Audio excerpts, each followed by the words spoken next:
do you know what? This time round, I would say that we've gone for players that we've identified and we've gone for them.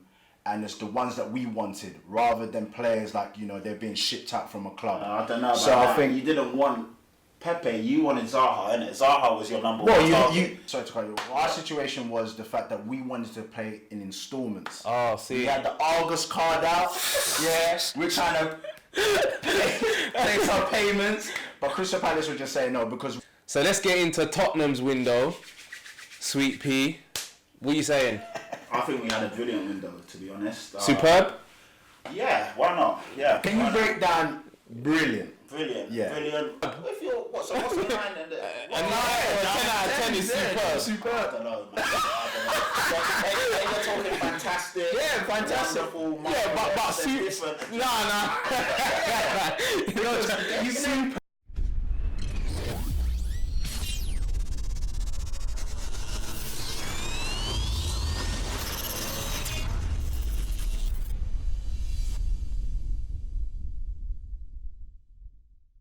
What's happening, people?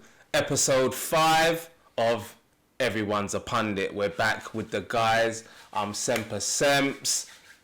Patrick Tyrant, aka Young Swaggy Daniels. When you see the T, you see the P. When you see the P, that represents T.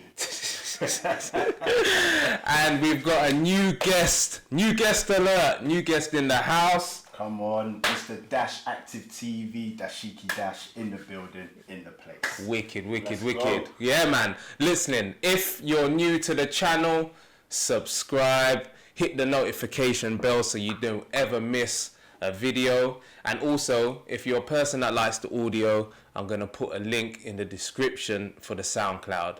But let's get right into it. Today, we are going to discuss the transfers. Yeah, the transfer window. The transfer window was hella madness. It was tasty, man. I mean, yeah, it's probably been one of the most exciting transfer windows. I think so, man. It has It been. was a bit of a weird one. It was dramatic. Yeah, It had a lot of yeah. cliffhangers, a lot of ups and downs. Why'd you say it was weird? Because it was just like, for me, it was exciting for Yeah. the fact that the names that Yeah. a lot of teams were linked with. Yeah. And then not coming through with them as well. So like hit and misses. It was just like, yo, are you gonna get this player? We're gonna get this roller player. coasters, isn't it? Like, Yeah, I mean, we were 100%. linked with Coutinho. Everyone's like, well, first of all, Arsenal was Yeah, linked with Coutinho. that just came out the blue. And I was like, oh man, please. Even as I was bantering the Arsenal boys, like, why do you want Coutinho? You need defenders. But at the same time, I'm thinking, please don't get him. You know what I mean? So this is what I mean though. Like, so when you said weird, I'm there thinking to myself, is it weird because for the first time, well not first time, but it just seemed this year, bare different links from all the, and I'm thinking, are Sky Sports inventing these links? No, what I feel is like, for the first time in ages, maybe 4 to 5 teams were linked for like really big players. So real links then you like think? real links, You're in the genuine links? Genuine links, like the Coutinho one where out of the blue we're linked with Coutinho and then all of a sudden that Tottenham were able. But then how does that work though? Just like in practical terms, how does it work that one team is linked and then an hour later Spurs are linked? So the agent gives basically the agent is prospectively trying to sell that player. Yeah. So he's fishing around and shopping around. So obviously he's got contacts at Arsenal. He's like, yeah, boom, Coutinho's ready. Like he needs to move. He wants to play. What are you lot saying? And they're like, it's Coutinho, innit? We'll take him but first of all we need to shore up our defence. But that's what I mean. Is that really then? No, is that really being linked with a player? In every transfer window, what you get is the knock-on effect. There's always one transfer that gets the ball rolling. And I think at that stage of time, where Barcelona are thinking, if we can maybe move on Coutinho, then we can go in for maybe Neymar. If that was the case, and all of a sudden you then start seeing, all right, more teams. that shifts, and players go in. Our direct link was the fact that we got Raul, who basically was with Barcelona. Yeah. So we got the phone call saying that, Coutinho could be available. But just like what Pat said, our priority was obviously getting a defender. So we told them to chill. So Spurs have got with like Arsenal not really going in, and Coutinho's available. We need a playmaker. Eriksen's wishy-washy. We don't know if he's going to go, if he's going to stay. If he does go, Coutinho's the perfect replacement. Obviously the links is that Coutinho coached Pochettino coached Coutinho for 6 months when he's at Espanyol. So there's a link there. I think even more so in this day and age, a lot of behind the scene things we now know about. Most of the time, these things you won't know like over agents. So social media, social media, so many now. different, pundits and there's so many in the knows now as well. Everyone wants to be that in the know that leaks. Everyone wants to be that first person to then say, I dropped that because story even first. pundits now, you hear they were saying my source, using Sky News and someone saying, my special source is telling me that. I'm gonna get there one day, I'm gonna have my sources and start dropping that heat. So boys, look, I've had Arsenal fans use the word superb window that Arsenal have had, and I've had Spurs fans saying that they've had a great window as well. We're gonna rate the windows, man. Like, I'll start with you, Dash, because you're the new guest. Yes. And that obviously he's repping his Arsenal. He's got the retro thing on there today. So what would you say? Like, what would you rate your window out of 10? Okay. And yeah, who did you lot bring in? So we brought in first and foremost Pepe Stew. Pepe Stew. Pepe Stew. Not many people really thought that we was gonna go and shell out 72 million or 70+ million. So that was quite an exciting window for transfer for us, and I felt like with that in itself kind of got us to being a bit serious. All of a sudden, like the likes of the Coutinhos and big players are now looking at us and thinking possibly we can go there. So I think there was a bit of a catalyst in terms of going in for players. David Luiz, that's on the late, panic. that's the panic button, isn't it? Like panic button. I'll go into that. Panic button. At the end of my what's it called? But we signed Martinelli, a young buck from Brazil. Is he? Because I'm hearing he's gone out on loan. Is he with your team? He's with us team. So he's going to play this year. Okay. Ceballos from a young buck from Spain.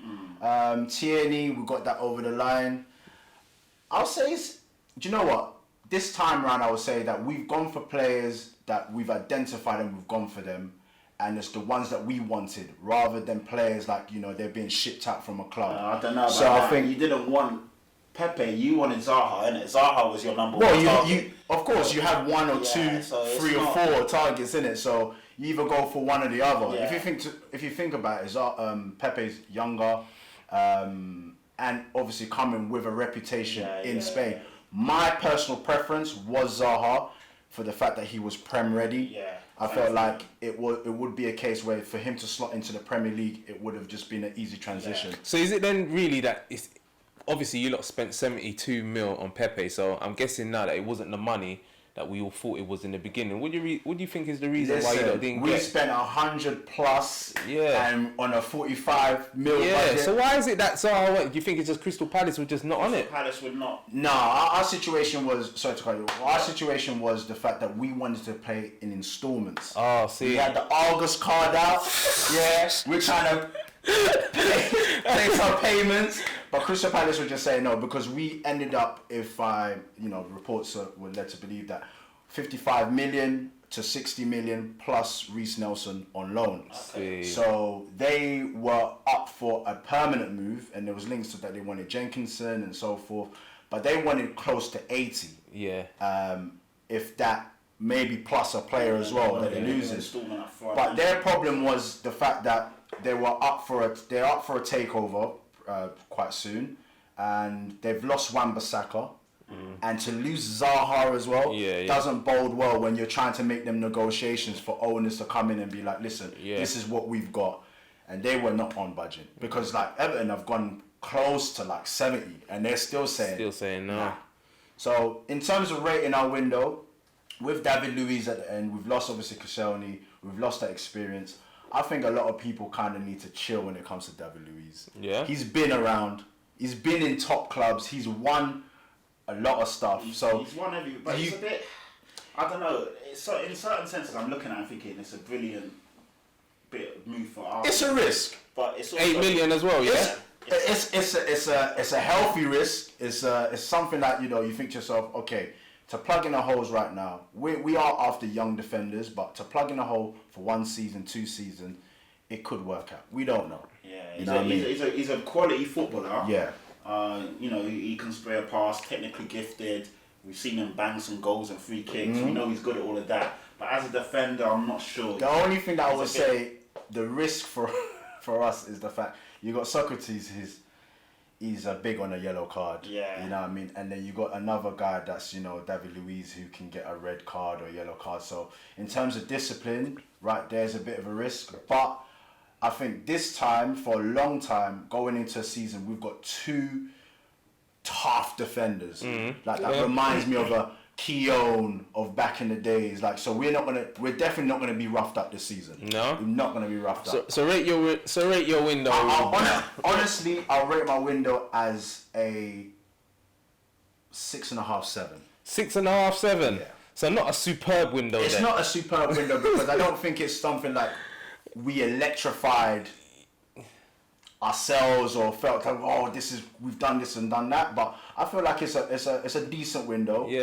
We've determined what we needed. We've plugged in the holes. I think we needed a right back because Maitland-Niles isn't a right back, and Bellerin, is always injured. Yeah. I would have wanted another defender, but I think going into the season now with the attack that we have, I feel like defensively we've kind of done well.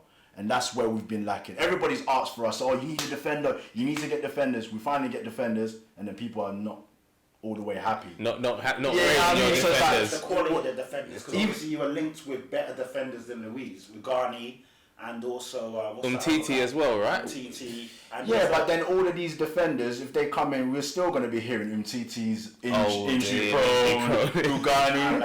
Rugani, he's not prem ready, so we would not in a position where like we're going to bringing in a defender that's going to appease everyone. I think. Well, mate, I think Dunk might have done that. But then at the same time, you're like, Dunk, who's Dunk? What's he do? You know what I mean? Solid, how much was he going for? 40, 50 mil, something like that. Surprising from Brighton, you're looking at it. So that's quite a lot for a man from Brighton. They would have just, their argument would have been if Bissaka's going for this amount, Maguire's going for that amount, we want X amount, and that's it. So I think, like, if you're asking me, I'll say it's a 7. Yeah, you're happy with your window. It's a decent 7. I'm happy with the window. Could we have done more? Yes. Could we have done like our signings a bit earlier? Yes. I think all in all a 7. But losing Iwobi. Yes. Yeah. Let us know. Iwobi's your guy, isn't it? Yeah, that's my guy. It's not a lot of people's guy, boy. It's not a lot of people. But we're obviously talking off here, and I was saying the reason why I'm probably have more of a heartfelt feeling for Iwobi is because he is one of our own. He has come through the ranks, and when you're a local lad like myself, and you've grown up supporting Arsenal, and you're watching these young bucks coming through in the ranks, you want to identify with certain players that have come through the ranks. So I think a lot of people lose that notion. Is he of quality? Is he the best player? No, but in time, everybody develops late, innit? In different ways. We've seen like with Sterling, like he's not been a world beater from the get go, but he's been given time. He's been developed. Maybe. He's only had one season with Unai Emery, and that's Iwobi. And I would have liked to have seen him in the second season, have more responsibility in the team as a first teamer. So to have seen, like, I'm sitting there, I'm thinking the window's done, transfers done, we've got all our players, and then she's been handed in. I was just like, man, Iwobi's gone. So I'm sad to see Iwobi go, and I wish him all the best in it. Wicked. Your thing, man. So there you have it, boys and girls, ladies and gents. Do you agree with Dash? Arsenal have a good window, or was it a superb window like some of the people I know say all over Twitter and that? You know who you are. So let's get into Tottenham's window. Sweet Pea, what are you saying? I think we had a brilliant window, to be honest. Superb?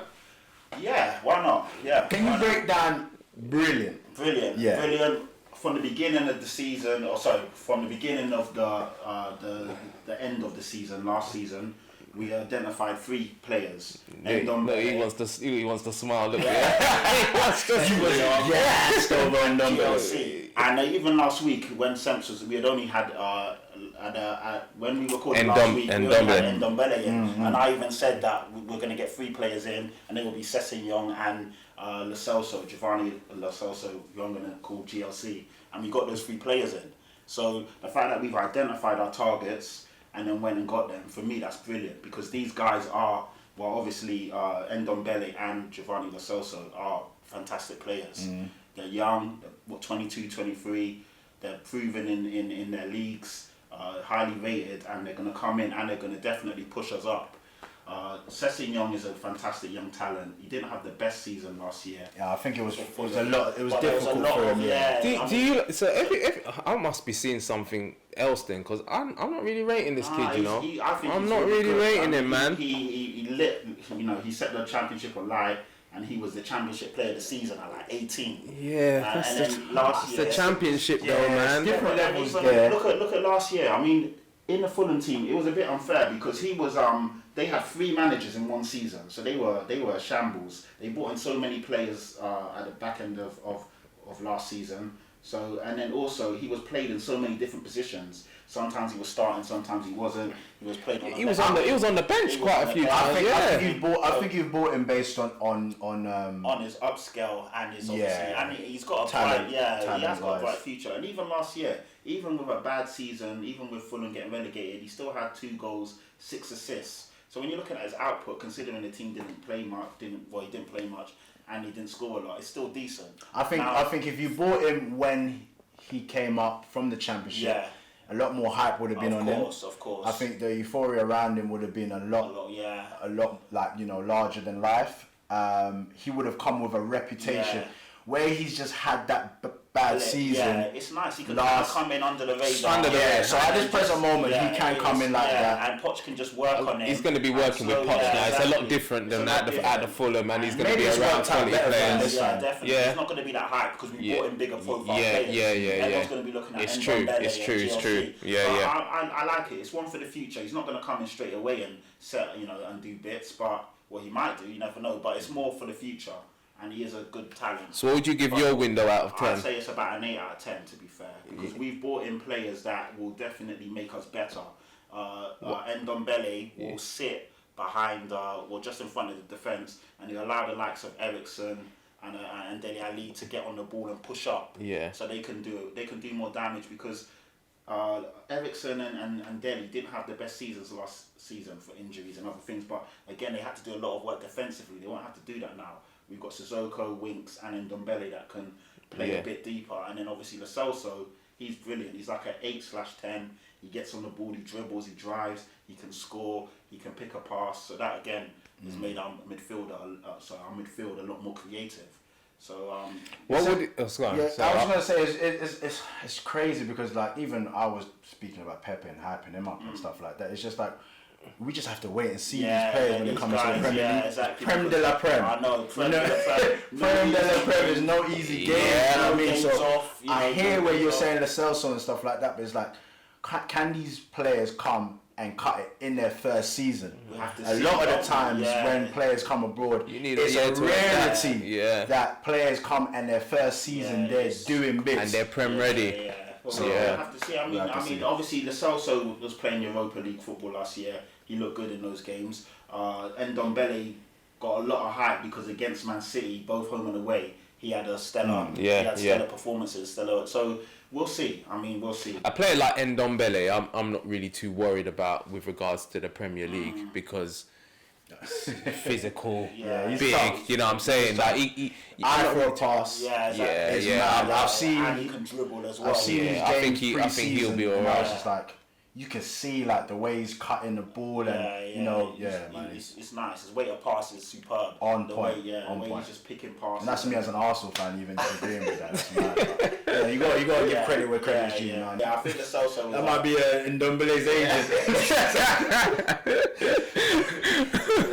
I think Lo Celso's really a bit of business. I know, but would you hold like is it brilliant though? Have you like the word brilliant? That's why I wanted you to break it down. You saying you having and he said superb. Superb. But then he said superb, and then he said 8 out of 10. 8 out of 10 ain't superb to me. Do you know why I say? Do you know why? 8 out of 10 superb. If you're what's a 9 and a 10 out of 10 is superb. Superb. I don't know, man. They're talking fantastic. Yeah, fantastic. Wonderful. Superb. For me, it's like you've named Sessegnon, who you've just kind of said he's one for the future. Yeah, under the radar. Under the radar. One So for the put him future. to the side. Yeah. Then you're just left with 2 players. So Yeah. you just plug 2 holes. Yeah, we plugged 2 holes, but they're 2 holes. They're 2 big holes that we you needed. to fill. So You know what I would say is, in what people don't realize is you can't change too much in one Of course, window. 100%. So I probably would say.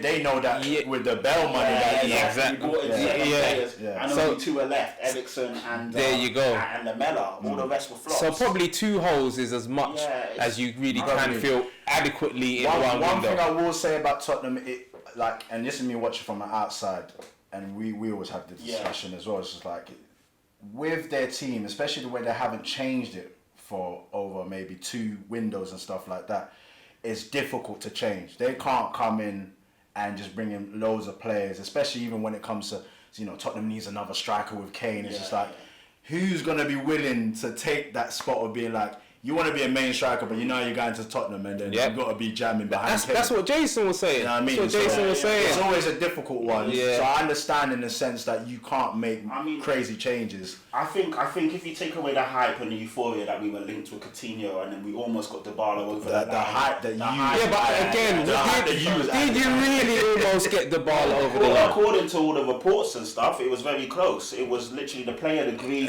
terms of All of these reports, I'm not buying it. I'm not getting sucked in again. I'm not getting sucked in. I'm going to talk about getting sucked in, Yeah, boy. you can get sucked in, but then you also got to look at the sources. The same guys that told me that we were definitely going to get Ndombele, Lo Celso, and Sessegnon, and we ended up getting those guys. If you're looking at the sources, if you know what... Do you think Levy was just in there